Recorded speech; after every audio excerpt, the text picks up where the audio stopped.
Welcome back. Today's video is 3 reasons why I've sucked at dating so far. So reason 1, and this probably will go into the other reasons I give, so I'll mark this as the most important one, really. Not being intentional. Who I choose to ask out, what I choose to do for the date, not asking the right questions on the date, etc, etc. Being intentional is super important because then you can waste less time dating. Not saying you're gonna save all your time, but you'll waste less. I feel like dating can be a numbers game when you have a lot of options. Not saying that I do, but for those who do, it can be I tried, didn't work, but I did follow X, Y, and Z that helped with picking out the few that are supposed to be there and the few that aren't. I'm not even supposed to be dating, like, at all. Number 2, low effort. I haven't really tried my hardest to date. I know I'd say I'm trying, and trying to me is using the apps, asking someone out that's convenient. And when I say convenient, I mean, I didn't really have to venture out to find them. They kind of were in my workplace, or I didn't really have to work to meet them. Not saying that you should, but they were people where I was like, okay, I'll give this a shot. And I didn't really put effort in, hey, is this gonna be a good date for me? Let me think this through. It's kind of just let me see what happens. Hence why I said the intentional part comes in now, because had I thought about if they and I going on a date would be a good thing in the long run or just something that was instant gratification, probably could have saved myself a couple of dates, low key.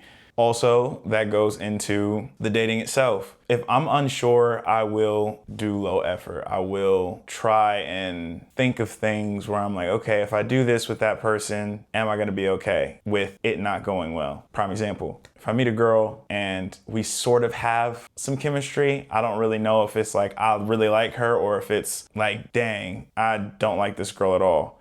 Then I might say, hey, let's go get coffee, or let's go do this. Something very minimal. And that's okay. I feel like that's okay for the right people. But I have found the unsureness makes it to where I'm not as excited for the date, therefore low effort might creep in. Like, okay, I guess I'll do this, or I guess I'll try it out. It doesn't seem like something I'm excited about, versus if I'm excited about going on a date with someone, I'm like, I got 5 different dates lined up, X, Y, and Z. Like, that's the level that I feel one should be on if they're gonna go on a date. Yeah, sometimes I haven't felt that before I go on a date. So I learned I find that the more excited I am, the more effort I'll put into it. And 3, not having a strong cutoff. I've gotten better at it now, but before I wasn't. A date could drag on for like 4 hours. And even though I know in the first maybe 20, 30 minutes, I'm not really feeling the person, I let the date drag to see if there's more. Like, I'm trying to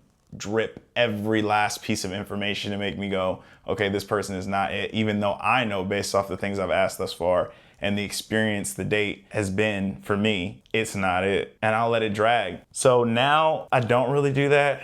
If something is not going well and I can instantly see it, I'm like, all right, this date, after an hour, I still got a polite cutoff. I don't have a strong get up from the table, walk away type cutoff. Bill is paid. You know what I'm talking about, the person who told me that suggestion.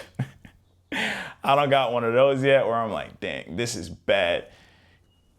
I'll be right back.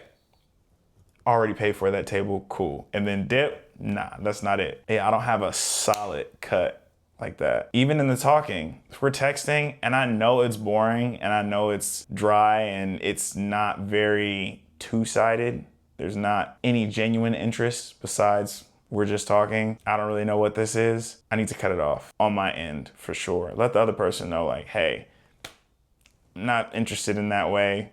Especially if they're coming at me that way and it's not it. It's just not it. Because they will let you know if it doesn't work for them. And that's where I've always messed up. I've let stuff drag and waited until the other person had told me, like, I'm not really feeling this. And it's like, okay. Those, I would say, are the biggest 3 for me. There's a plethora of others that I have, but those by far are the biggest ones. I think the only way I can get better to start, keeping those 3 things in mind and floating around with them, but the best way is to pick someone I'm excited about. Intentionally pick someone I'm excited about, because all 3 of those will kind of tie into each other when I do that first. Don't look at the person that I'm kind of iffy about, or I don't really know, that could be fun. Like, get some solid deal breakers out of the way first. Like, what's she like on the spiritual side? Does she believe in God? Does she like have relationship? What's her mental like? Is she 60% street smart, 40% book smart? Like, is she in the gym working out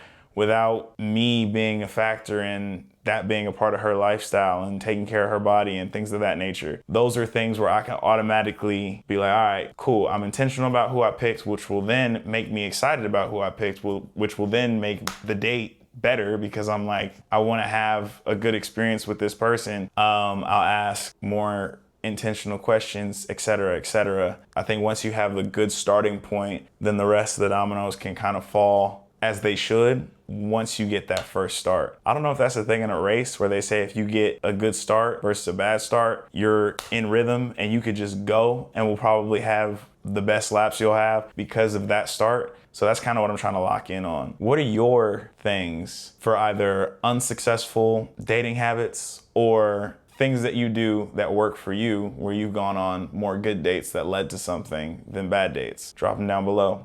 As always, I hope you enjoyed this video and you either learned something or found it good to know that there's someone out there who's also struggling with the stuff you might be struggling with.